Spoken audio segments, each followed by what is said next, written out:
на дадения етап нашите две фаворитки и ще ви кажете, или вие ще ви кажете кой ви хареса или не ви хареса.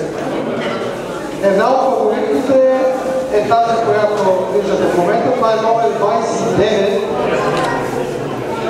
И втората фаворитка до средата, кой ще ви номер е там?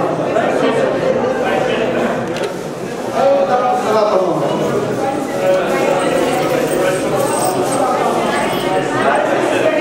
27.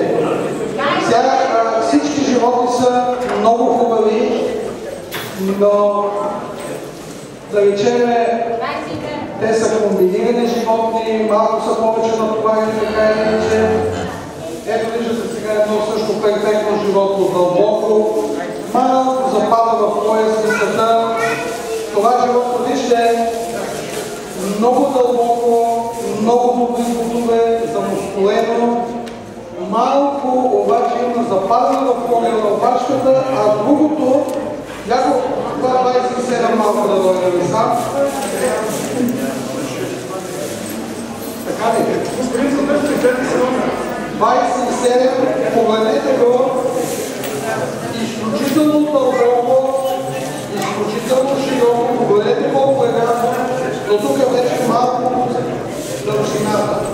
Малко е късичко животното и имаме малко повдигнат корен на опашка. Иначе, ако е за това, че това животно трябва да се отглежда при по-ексклюзивни условия, да е на пасищата, както в Франция, аз би подал предпочитание на това, тъй като той е по-компактно, по-добро животно. Сега, ако ще отглеждаме и действително по-скоро бихме се спели на по-дълното животно, макар и малко по-близко. Така че, който днес ще ви каже сега, има и други специалисти, тук по свентала мобилярда. Някой? Ласко, какво да каже? Ласко, каквото е каза да казва, той не доказва всичко. Тези животни са произведени в България, не са много Франция. И когато френски представители са в България, казват, че могат да избират тук и да измахат.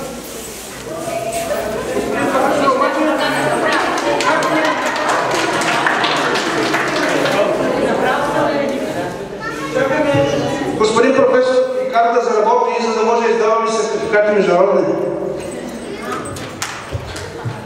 И как работи много добре. Въпросът е възпъдните организации. България. Някъде и аз ги чакам.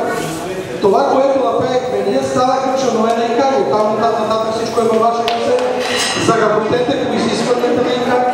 Няма лошо. Последно, доцент Декуска, къде е където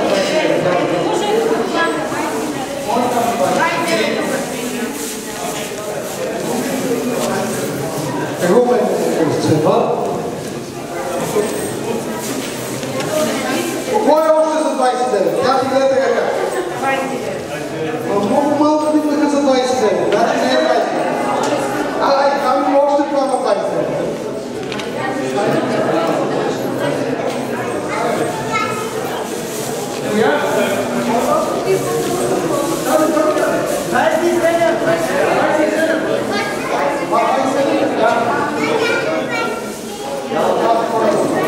Добре, айде днес